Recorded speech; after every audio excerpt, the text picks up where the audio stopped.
Assalamualaikum warahmatullahi wabarakatuh. Bismillah. Alhamdulillah wassalatu wassalamu ala Rasulillah wa ala alihi wa man wala ba'd.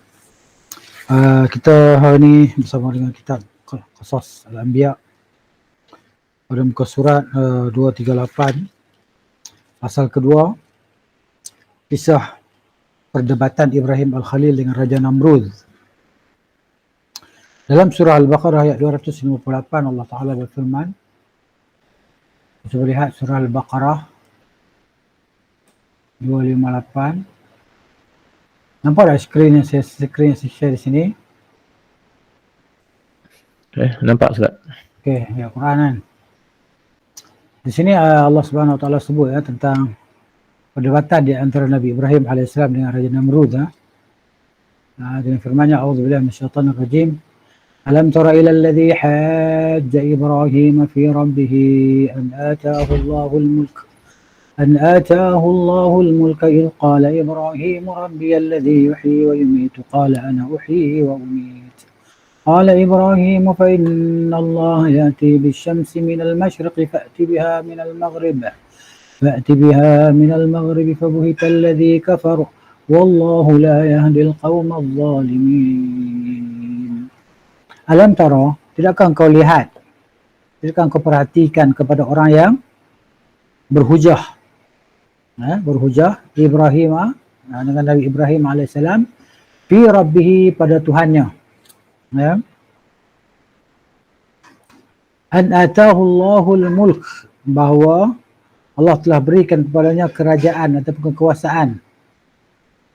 Idh qala Ibrahim, ketika telah berkatalah oleh Nabi Ibrahim alaihissalam, Rabbiyalladzi yuhyi wa yumit, Tuhan pula yang telah menghidupkan dan mematikan. Qala, kata orang raja tadi, ana uhyi wa umit, aku juga menghidupkan dan mematikan. Qala Ibrahimu, berkatalah Nabi Ibrahim, fa inna Allah ya'ti bisyamsi, sesungguhnya Allah telah datangkan, Allah yang datangkan matahari minal masyriq, daripada timur, fa'ti biha minal maghribi, maka engkau datangkanlah matahari itu daripada sebelah barat. Fabuhital ladzi kafar, maka termanggu-manggulah, tercengang-cenganglah oleh orang kafir tadi. Wallahu la yahdil qawmaz zalimin, Allah tidak akan memberi petunjuk kepada orang-orang yang zalim. Okey. Jadi Allah menyebut kisah perdebatan kekasihnya bersama seorang raja zalim dan semena-mena yang mengaku Tuhan. Ibrahim kemudian mematahkan argumennya, yakni hujahnya, menjelaskan begitu bodohnya dia dan begitu dangkal akalnya. Ibrahim mengalahkannya dengan hujah dan menjelaskan jalan terang padanya. Jadi orang kalau ada petunjuk bayan tapi tidak ada petunjuk taufik, maknanya tak boleh nak buat Allah juga, kan? Jadi gitu. Biasalah kita kena minta taufik kepada Allah Subhanahu wa taala.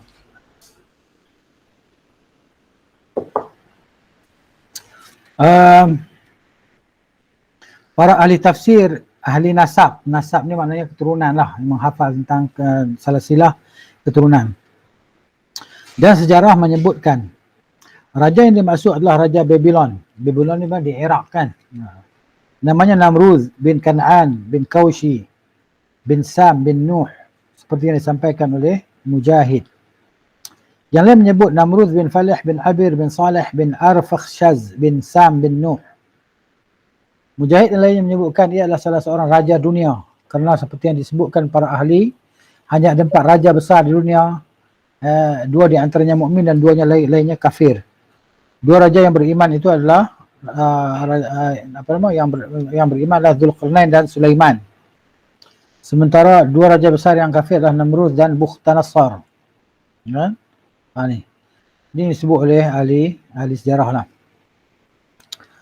Para ahli menyebutkan kekuasaan Namrud berlangsung selama 400 tahun. Ia bertindak semena-mena dan melampau batas, serta lebih mementingkan kehidupan dunia. Masa dia macam Fir'aun yang mengaku Tuhan, orang sembah dia. Kemudian kecongkakan Raja Namrud ketika Ibrahim Al-Khalil, Al-Khalil kekasih Allah Subhanahu wa taala. Apa dia? Menyuruh Namruz untuk beribadah kepada Allah semata yang tiada sekutu. Kedunguan dan kesesatan dan panjangnya angan Namruz itu mendorongnya untuk mengingkari Sang Pencipta. Namruz mendebat Ibrahim dalam hal itu. Bahkan mendakwa dirinya Tuhan. Saat Ibrahim Al-Khalil mengatakan, Tuhanku ialah yang menghidupkan dan mematikan. Orang itu berkata, saya dapat menghidupkan dan mematikan. Qatadah As-Suddi dan Muhammad bin Ishaq menafsirkan, maksudnya dua orang yang didatangkan, keduanya sudah dijatuhi hukuman mati sebelumnya. Maksud dia kata, aku hidupkan orang ni. Ya? Orang tu dah dijatuhkan hukuman mati dua orang tadi. Ya? Oleh Raja Namruz. Ya? Namruz kemudian memerintahkan untuk membunuh salah satunya dan memaafkan yang satu lagi. Dengan tindakan ini, ia seakan-akan menghidupkan salah satunya dan membunuh yang satu lagi. Kata-kata Namruz ini sama sekali tidak menentang hujah Ibrahim. Justru menyimpang daripada inti perdebatan. Menimbulkan kekacauan dan jauh daripada kenyataan.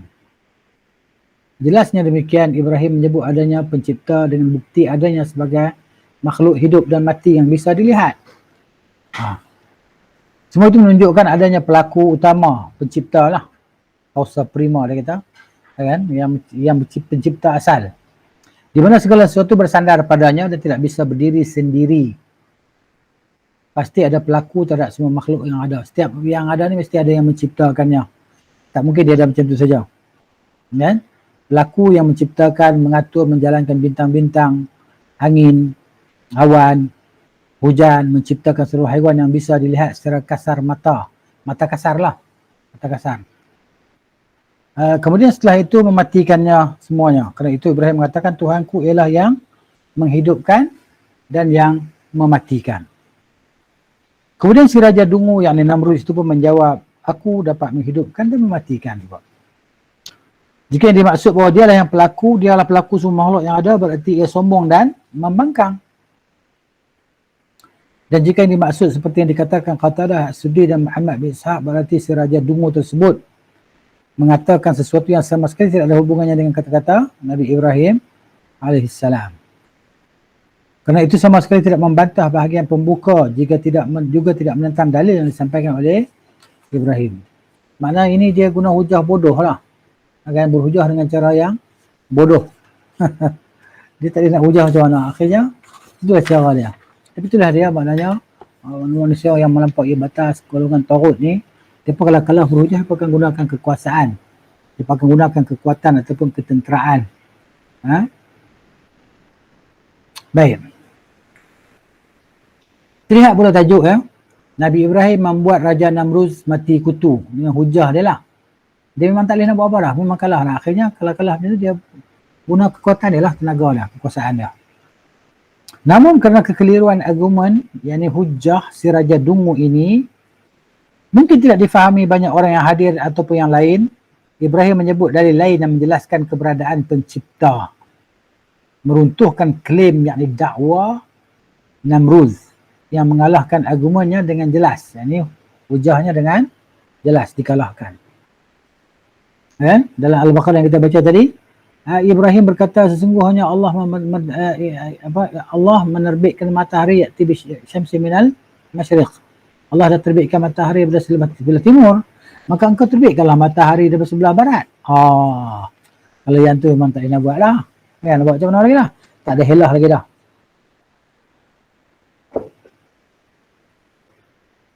Iaitu matahari diatur setiap hari. Terbit dari timur seperti yang diatur pencipta, penggerak dan penguasanya.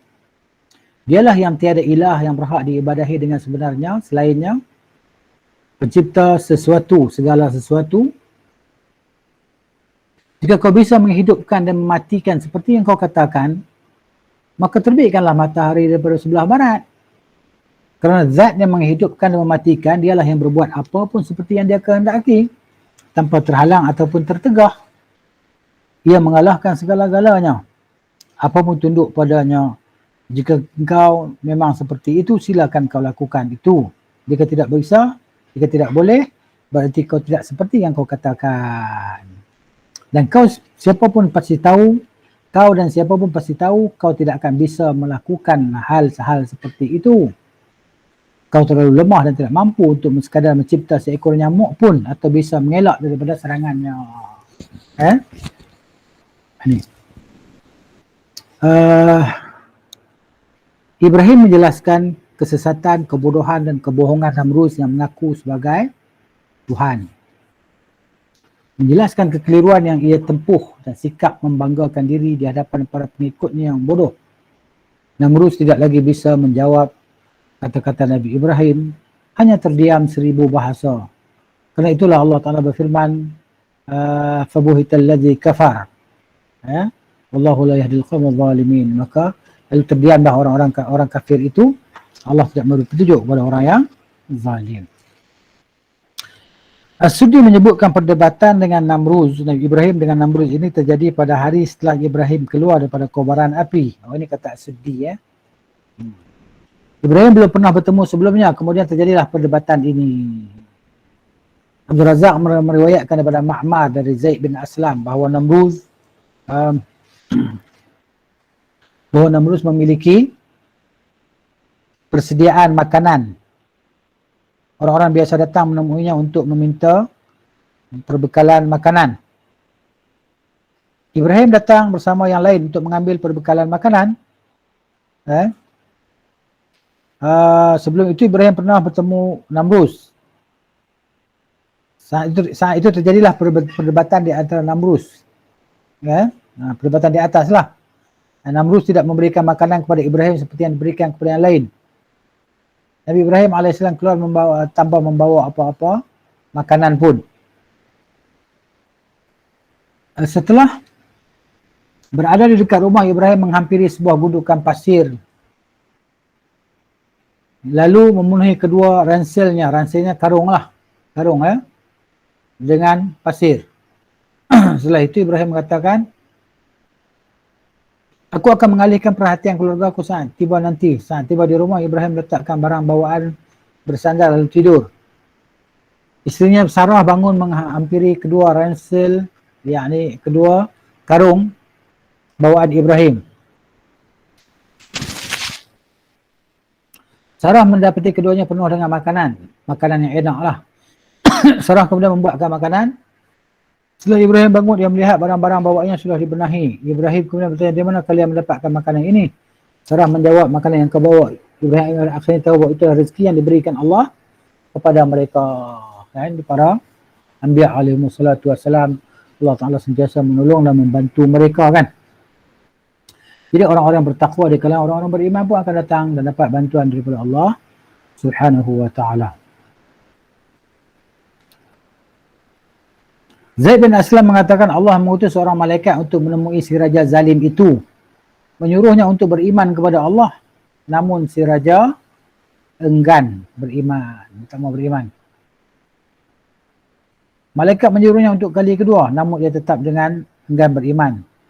Selanjutnya malaikat menyuruh untuk kali ketiga, ia tetap saja tidak mau beriman. Akhirnya malaikat itu berkata, kumpulkan seluruh bala tenteramu. Aku akan mengumpulkan golonganku. Namrud mengumpulkan seluruh bala tenteranya saat matahari terbit. Sebelum mereka sempat melihat bulatan matahari, Allah kemudian mengirim sekawanan lalat seperti nyamuk.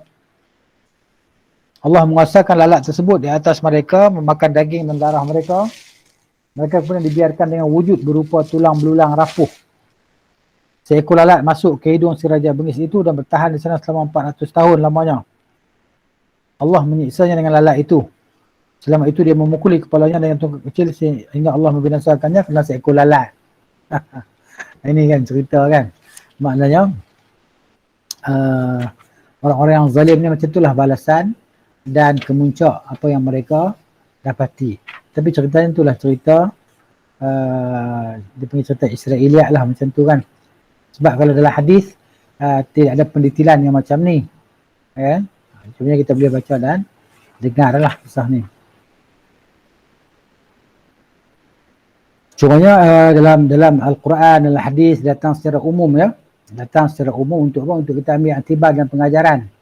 Bagaimana Allah Subhanahu Wa Taala menolong para nabinya, Allah menolong orang-orang beriman yang bertakwa, yang melaksanakan segala perintah Allah Taala, yang meninggalkan segala larangan Allah Taala. Allah menolong orang-orang beriman. Ya, jadi Allah buat cerita secara umum dalam Quran, bukan cerita detail.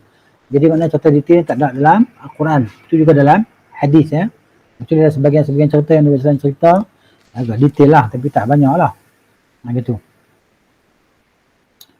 Baik, pasal ketiga, kisah hijrahnya Nabi Ibrahim Al-Khalil ke negeri Syam dan Mesir hingga akhirnya menetap di Baitul Maqdis. Ini Allah Ta'ala sebut dalam surah Al-Ankabut ayat 26, 27. Mari kita lihat surah Al-Ankabut ya. A'udzubillahi minasyaitonir rajim. Fa'amana lahu Lut wa qala inni muhajirun ila rabbi innahu huwal azizul hakim. Wa wahabna lahu Ishaq wa Yaqub wa ja'alna fi dhurriyyatihi an-nubuwwata wal kitaba وآتيناه أجره في الدنيا وإنه في الآخرة لمن الصالحين. ووهبنا dan kami فآمن له Lut, lalu beriman dengannya oleh Nabi Lut. Dengan siapa? Dengan Nabi Ibrahim. Nabi Lut beriman dengan Nabi Ibrahim. Anak saudara dan Nabi Lut ni anak saudara kepada Nabi Ibrahim alaihissalam.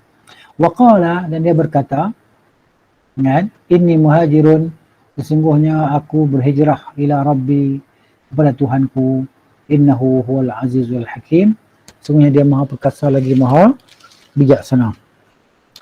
Wa wahabna, dan kami telah berikan lahu kepadanya, kepada Nabi Ibrahim alaihissalam, Ishaq, ini anak dari Ishaq lah, Ishaq, Nabi Ishaq alaihissalam, wa Yaqub, dan cucu dia Yaqub. Waja'alna, dan kami jadikan fi zurriyatihi, pada zuriatnya an-nubuwata, segala kenabian.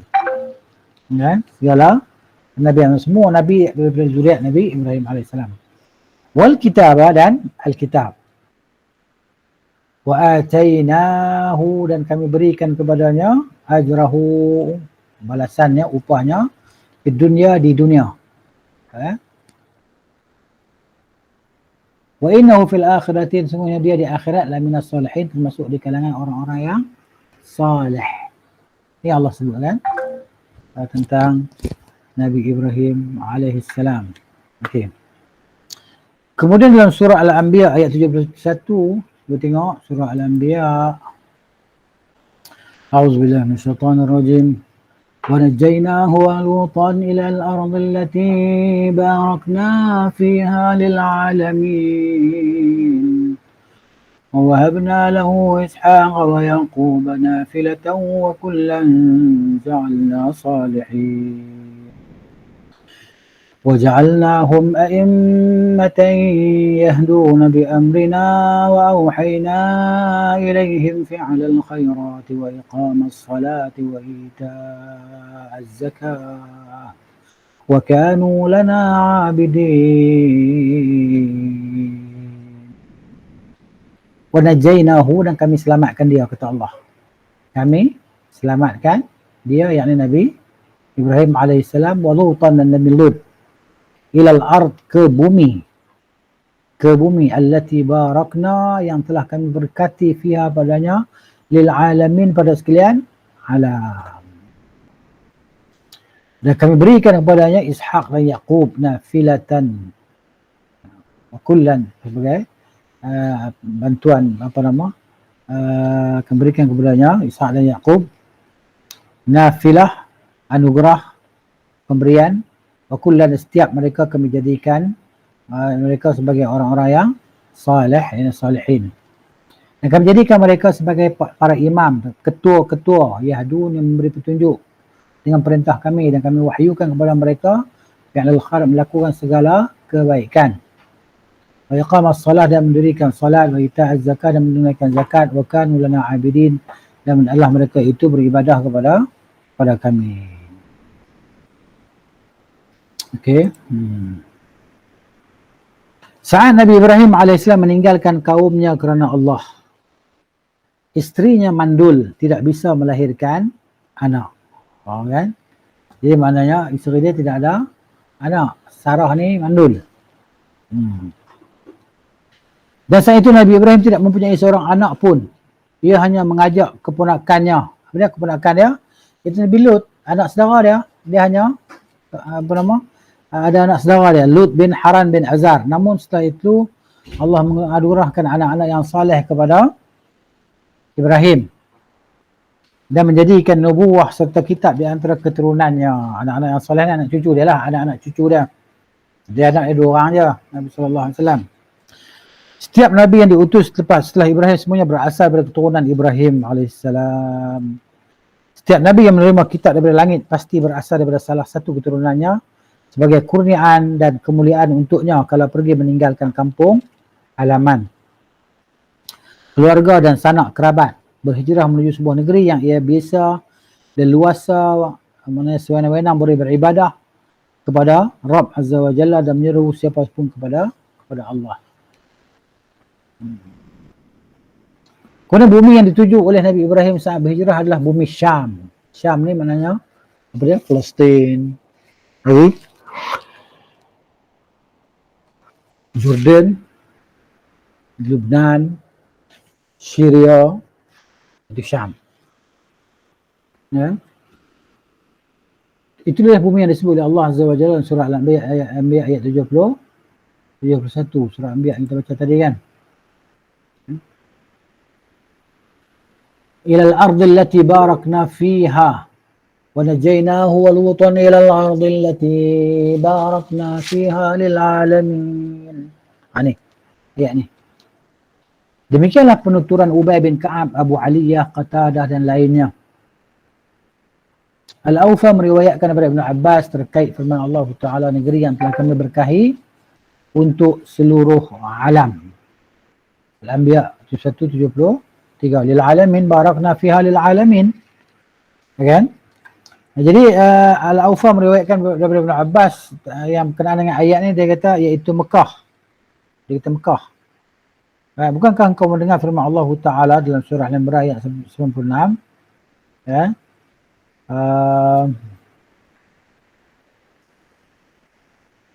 Al-Imran 96.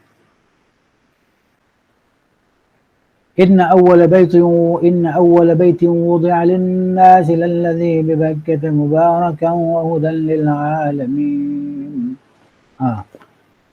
Ni maksudnya Mekah yang diberkahi dan jadi petunjuk bagi semua manusia. Sementara Ka'ab al-Ahbar menyatakan bumi yang dimaksud adalah Haran.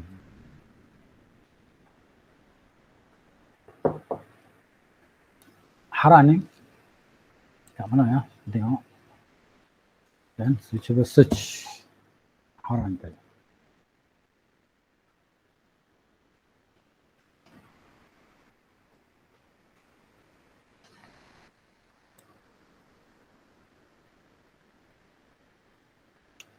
Haran. Haran. Nah, ni dia tempat dia. Okey.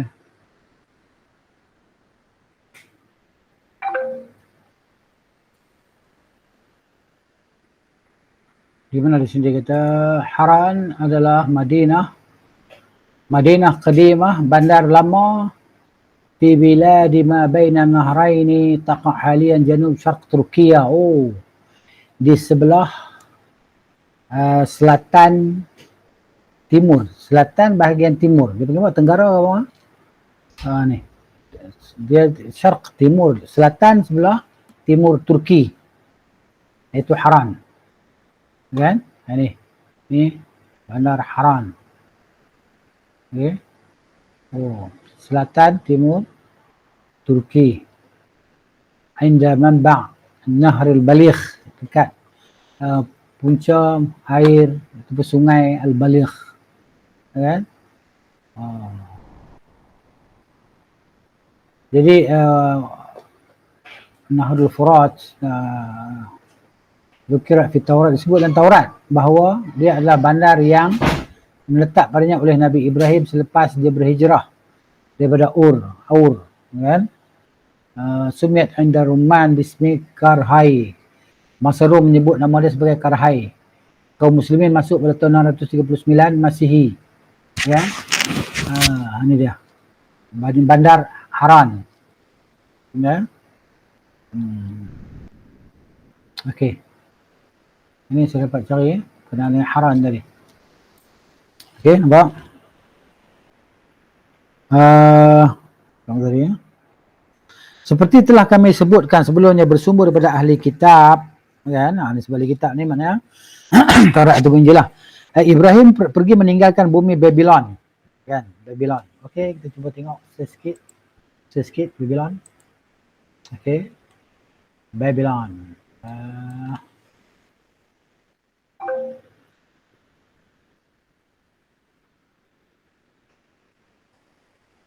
Okey ni. Bahasa Melayu Negara kota berkitab Madul Mesopotamia. Okey. Di akhir wilayah Babil, Iraq, lebih kurang 85 km selatan Baghdad. Ini Babylon. Mungkin kita boleh search sikit image dia. Tengok sikit image dia.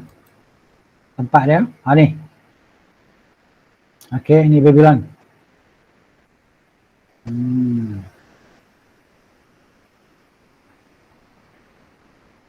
Okey.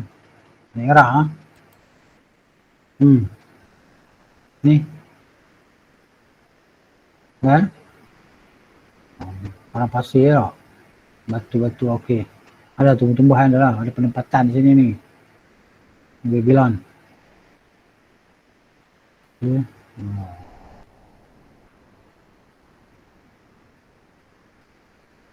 Itulah. Ni kan kita sebut tadi. Dia ada Wikipedia dia tu.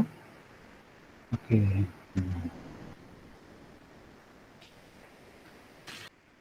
Lut, isteri Nabi Lut, saudaranya Nahur, isterinya Sarah, isteri Nabi Ibrahim lah, dan isteri saudaranya Malik. Mereka singgah di Haran, lalu tarikh ayah Ibrahim meninggal dunia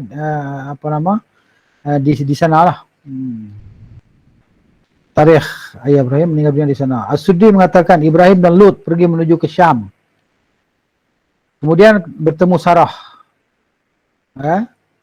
puteri Raja Haran. Ia mencela agama yang dianut kawannya. Ibrahim kemudian menikahinya dengan syarat Ibrahim tidak boleh membuatnya cemburu. Kan? Hadis Ibnu Jarir, riwayat menjadi hadis ni gharib, hadis ni gharib. Ya, kita boleh menikah. Rupanya dalam ni disebut Sarah adalah puteri raja, puteri Raja Haran. Tapi dia tidak menyembah berhala. Dia mencela agama berhala. Dan Nabi Ibrahim nak kahwin, dia kata boleh dengan syarat Ibrahim tak boleh buat dia cemburu. Hadis ni gharib ni ganjil lah sekarang. Menurut riwayat yang masyhur, Sarah adalah saudara sepupu Ibrahim. Ni pula riwayat lain pula. Ya. Puteri pamannya, puteri ipak saudara dia yang bernama Haran, di mana negeri Haran dinisbahkan padanya. Negeri Haran tadi yang kita tengok tadi kan, disembah kepada bapa saudara Nabi Ibrahim alaihissalam. Kan ke selatan Turki tu kan. Okey, keliru dan tidak berdasar. Riwayat ni keliru lah, salah lah. Jika ada yang menyatakan bahawa Sarah adalah puteri saudara Ibrahim, Haran sekaligus saudari Lut. Kalau macam tu dia adalah saudara perempuan kepada Nabi Lut lah. Seperti yang disampaikan As-Suhaili Al-Qutaybi, kan? Juga tidak berdasar. Tak ada dalil yang sahih, tak sahih lah. Jika dia menyatakan bahawa menikahi keponakan pada masa itu disyariatkan. Kalau ada orang kata boleh menikah dengan anak saudara masa tu dengan asumsi ketentuan tersebut, kan? Pernah disyariatkan dengan andaian lah. Dengan andaian. Ketentuan tersebut pernah disyariatkan pada satu masa seperti yang dinukil daripada pendeta Yahudi. Tu para nabi tidak ada yang melakukan praktik seperti itu. Maknanya sesungguhnya para nabi tak ada seorang pun yang buat macam ni. Kahwin dengan anak saudara. Wallahu a'lam.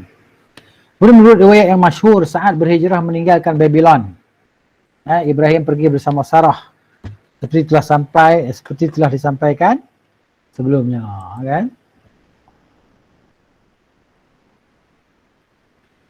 Ya, betul lah. Okey.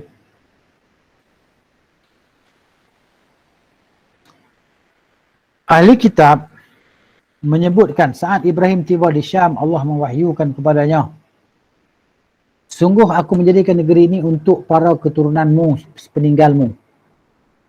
Ibrahim kemudian membangun tempat penyembelihan korban untuk Allah sebagai wujud rasa syukur atas nikmat yang diberi. Kubah bangunan ini dibuat menghadap ke timur Baitul Maqdis. Setelah itu Ibrahim pindah ke Baitul Maqdis, namun kerana di sana terjadi kekeringan, kesulitan dan harga barang-barang sangat mahal, akhirnya Ibrahim bersama yang lain pindah ke Mesir. Pergi ke Mesir pula. Para ahli sejarah menyebutkan kisah Sarah dengan sang raja pula, cerita di Mesir pula ni. Ibrahim berkata kepada Sarah, katakan aku ini saudaramu. Para ahli sejarah juga menyebut pelayanan yang diberikan raja kepada Hajar. Setelah itu raja memerintahkan mereka pergi. Mereka kemudian pulang ke Baitul Maqdis dan sekitarnya dengan membawa sejumlah haiwan, hamba dan harta benda. Ini. Kalau kita baca lain kisah, ada kisah-kisah lain kan, ceritakan raja tadi dan nak buat jahat pada Sarah kan, tapi Allah Ta'ala jaga. Akhirnya raja jadi takut lah. Begitu. Maka dikembalikan Sarah kepada Nabi Ibrahim AS. Ibrahim, Al-Imam Al-Bukhari meriwayatkan daripada Muhammad bin Mahbub, daripada Hamad bin Zaid, dari Ayub, dari Muhammad, dari Abu Hurairah, yang mengatakan Ibrahim tidak pernah berkata dusta kecuali 3 kali. 2 kali di antaranya terkait zat Allah, kata-kata Ibrahim, sungguhnya aku sakit, inni saqim. Ya, As-Saffat 89. Dan kata-kata Ibrahim sebenarnya batu besar itu yang melakukannya. Kan? Al-Anbiya 63. Abu Hurairah meneruskan, yang ketiga, suatu ketika sang Ibrahim bersama Sarah, tanpa diduga datanglah seorang raja zalim. Ada yang mengatakan kepadanya, di sini ada seorang lelaki membawa seorang wanita yang amat cantik. Si raja datang menghampiri dan bertanya kepada Ibrahim tentang wanita yang dimaksud. Raja bertanya, siapa dia? Ibrahim menjawab, dia saudariku. Setelah itu Ibrahim menemui Sarah lalu berkata, wahai Sarah, di muka bumi ini tidak ada seorang mukmin pun selain aku dan kamu. Si raja itu bertanya padaku, lalu aku berkata padanya bahawa engkau adalah saudariku. Untuk itu jangan kau dustakan aku. Raja mengirim utusan untuk memanggil Sarah. Setelah Sarah masuk, si raja berusaha meraih Sarah dengan tangannya. Namun dia tertimpa petaka. Si raja berkata, berdoalah kepada Allah untuk kesembuhanku. Aku berjanji tidak akan menyakitimu. Sarah kemudian berdoa kepada Allah. Si raja itu pun terlepas dari petaka yang menimpa. Namun setelah itu si raja berusaha meraih Sarah lagi untuk kali kedua. Sama seperti sebelumnya. Atau bahkan lebih keras. Si raja kembali tertimpa petaka. Ia berkata, berdoalah kepada Allah untuk kesembuhanku. Aku berjanji tidak akan menyakitimu. Sarah kemudian berdoa kepada Allah. Ya. Si raja itu pun terlepas dari petaka yang menimpa. Si raja kemudian memanggil salah seorang dari ajudannya dan berkata, yang kalian bawa ini bukan manusia tapi syaitan. Raja kemudian menghadiahkan Hajar kepadanya sebagai pelayan. Sarah kemudian pulang menemui Ibrahim yang saat itu tengah solat. Ibrahim berisyarat dengan tangannya seakan bertanya bagaimana kondisinya. Sarah berkata, Allah membalikkan tipu daya orang kafir atau orang keji berbalik menimpa dirinya dan dia menghadiahkan Hajar kepadaku sebagai seorang pelayan. Hamba lah.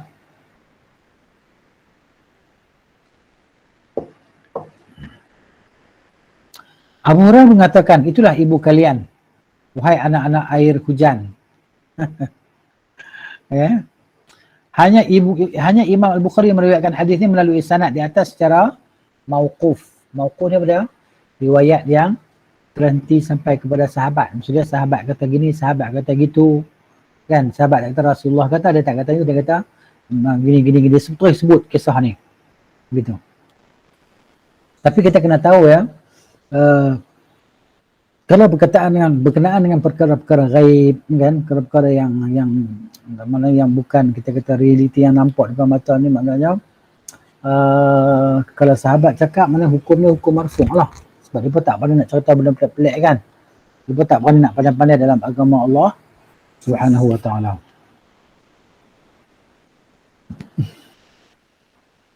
Hadis ini juga diriwayatkan oleh Al-Hafidh Abu Bakar Al-Bazzar daripada Ammar bin Al-Ali Al-Fallas, dari Abu Wahab Al-Thaqafi, dari Hisham bin Hassan, dari Muhammad bin Sirin.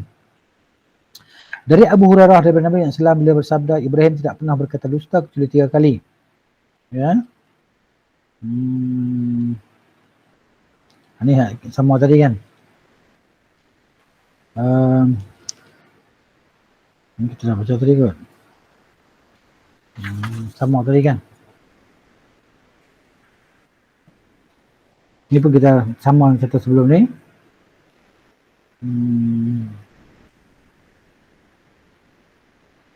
Okay. Ini sama tadi.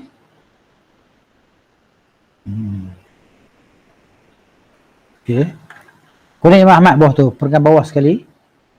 Imam Ahmad menuturkan Ali bin Hafs bercerita kepada kami dari Warqa Abu Umar Al-Ashkuri dari Abu Zanad dari Al-A'raj dari Abu Hurairah radhiyallahu anhu, dia menuturkan Rasulullah bersabda, Ibrahim tidak pernah berkata dusta kecuali 3 kali. Kan sama yang tadi kita baca tadi kan.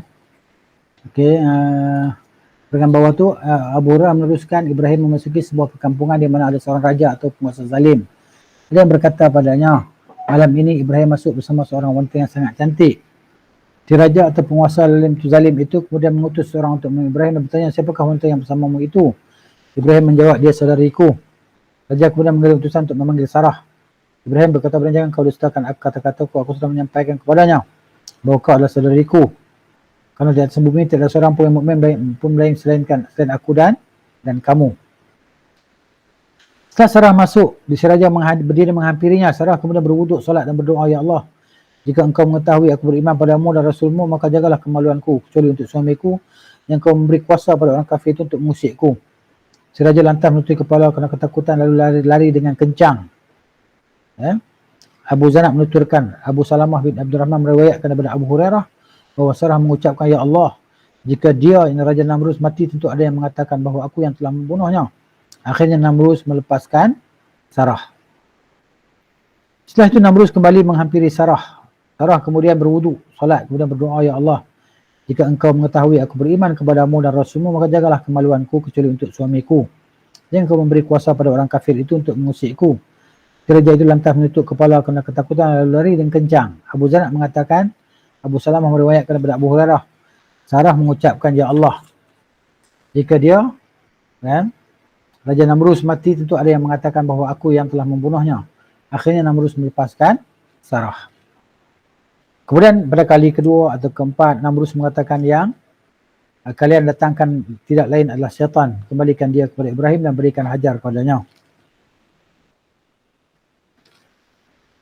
Sarah kemudian pulang dan berkata kepada Ibrahim, apa kau merasa bahawa Allah menangkal tipu daya orang-orang kafir dan beriku seorang budak wanita? Hanya Imam Ahmad yang meriwayatkan hadis ini dengan sanad di atas. Hadis ini sesuai dengan syarat Muslim. Ibnu Abi Hatim menuturkan, ayahku bercerita kepada kami, Sufyan bercerita kepada kami daripada Ali bin Zaid bin Jad'an, daripada Abu Nadrah, dari Abu Sa'id radhiyallahu anhu, dia mengatakan, Rasulullah SAW bersabda, menuturkan tentang 3 kata-kata Ibrahim yang pernah ia tuturkan, semuanya diucapkan tidak lain demi membela agama Allah. Ibrahim berkata, sungguhnya aku sakit. Yang keduanya sebenarnya patung itu yang melakukannya. Yang ketiga, dan kata yang disampaikan kepada seorang raja saat menginginkan isterinya yang dia saudariku. Kata-kata Ibrahim, dia saudariku, maksudnya saudara seagama. Saudara seagama. Kata-kata Ibrahim pada Sarah isterinya, di muka bumi ini tidak ada seorang mukmin pun selain aku dan kamu. Maksudnya suami isteri yang sama-sama beriman selain aku dan kamu. Harus diartikan seperti ini kerana Lut, harusnya mestilah diartikan seperti ini. Kerana Lut saat itu turut bersama Ibrahim dan Lut adalah seorang Nabi.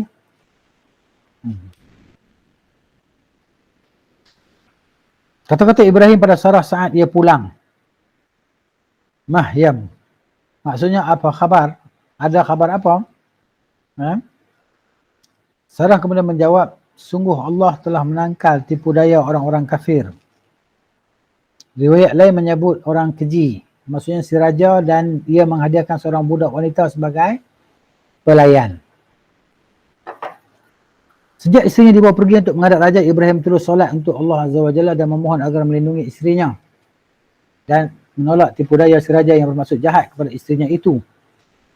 Seperti itu juga yang dilakukan Sarah saat musuh Allah itu hendak mengusik Sarah. Sarah berwuduk lalu solat, kemudian memanjatkan doa agung kepada Allah seperti yang telah disebut sebelumnya. Kerana itu Allah berfirman dalam surah Al-Baqarah ayat 45.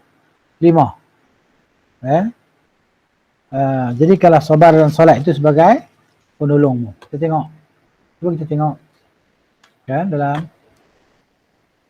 Al-Baqarah kan 45. Wasta'inu bis-sabri was-salah. Minta tolonglah dengan sabar dan salat. Minta tolonglah dengan sabar dan salat.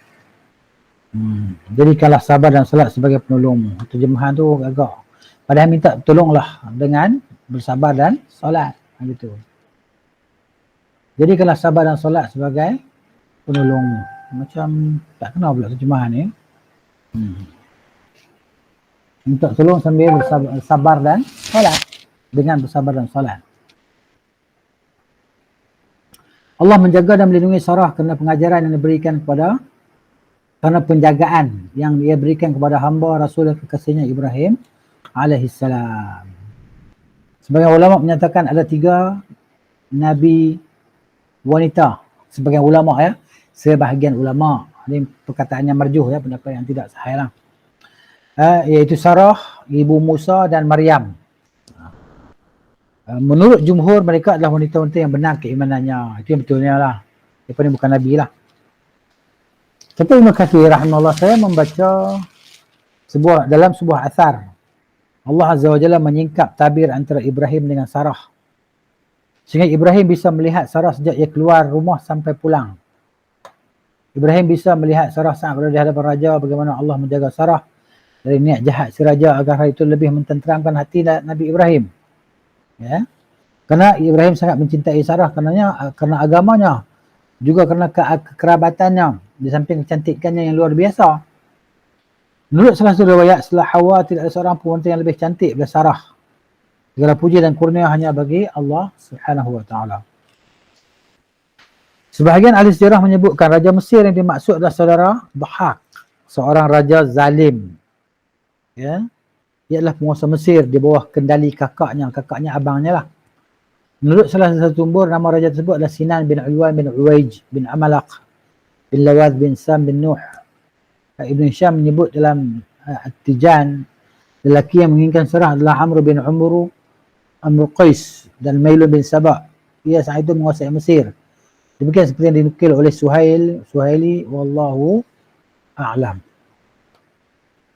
Kemudian Nabi Ibrahim AS kembali ke Baitul Maqdis.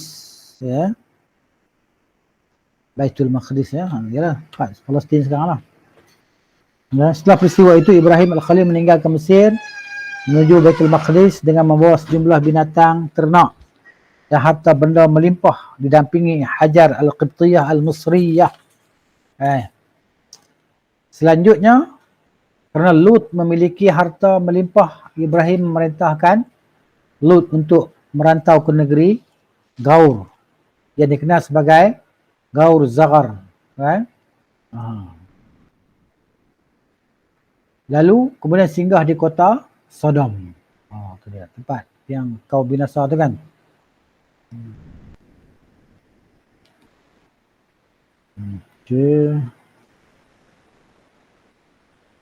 Urdun di mana di Jordan ni? Di Jordan Gaur di Jordan. Lalu kemudian singgah di kota Sodom. Wilayah Sodom. Tengok asyik.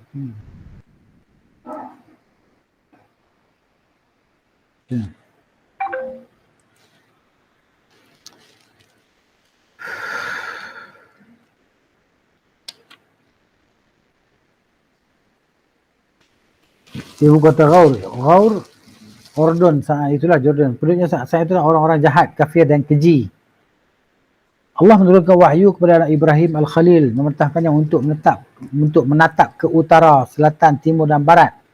Sejauh matanya memandang, Allah menyampaikan berita gembiranya bahawa semua wilayah itu akan Allah berikan untuknya Juga keturunannya hingga sepanjang masa. Allah akan memperbanyak keturunannya hingga sebanyak bilangan pasir di bumi. Berita gembira ini terus menyambung hingga umat ini bahkan lebih sempurna, lebih besar di tengah-tengah umat ini. Seperti dikuatkan oleh sabda Rasulullah sallallahu alaihi wasallam, sungguh Allah menghimpun bumi, lalu aku melihat belahan-belahan timur dan baratnya. Kekuasaan umatku akan mencapai bahagian-bahagian bumi yang dihimpun untukku. Ditunjukkan kepada Nabi Sallam, dekatkan kepada Nabi Sallam segala tempat yang akan ditakluki oleh umat dia. Para ahli sejarah menyebutkan sejumlah orang zalim menyerang Lut lalu menawannya. Mereka merampas harta benda miliknya dan membawa pergi haiwan-haiwan ternak miliknya. Saat itu berita terdengar oleh Ibrahim Al-Khalil. Ibrahim langsung bergerak selama 318 orang menuju pada pelaku tindak jahat tersebut. Ibrahim bersama pasukan akhirnya berhasil menyelamatkan Lut, mengembalikan harta benda miliknya dan membunuh banyak sekali musuh-musuh Allah. Mengalahkan mereka dengan mengejar mereka hingga ke utara Damaskus. Ibrahim bersama pasukan kemudian membuat perkemahan di luar Damaskus, tepatnya di dekat Barzakh. Menurut hemat saya, kata Ibn Katsir rahimahullah, makam Ibrahim disebut seperti itu kerana itulah tempat pasukan Ibrahim berada. Wallahu a'lam. Setelah itu Ibrahim pulang sebagai pemenang, disambut para raja Baitul Maqdis dengan diagungkan, dimuliakan dan ditaati. Ibrahim menetap di sana. Ceritalah kan. Kemudian pasal keempat masuk berkenaan dengan kisah kelahiran Nabi Ismail alaihissalam. Saya rasa tekan ini saja untuk hari ini. InsyaAllah jumpa lagi lah pada minggu depan. Barakallahu fikum, jazakumullahu khairan. InsyaAllah kita berhenti dulu sini lah. Ya, tajuk ni. Pasal keempat, kisah kelahiran Nabi Ismail alaihi salam. Allah Ta'ala alam bisawab. Subhanakallahumma wa bihamdika asyhadu an la ilaha illa anta astaghfiruka wa atubu ilaik. Assalamualaikum warahmatullahi wabarakatuh.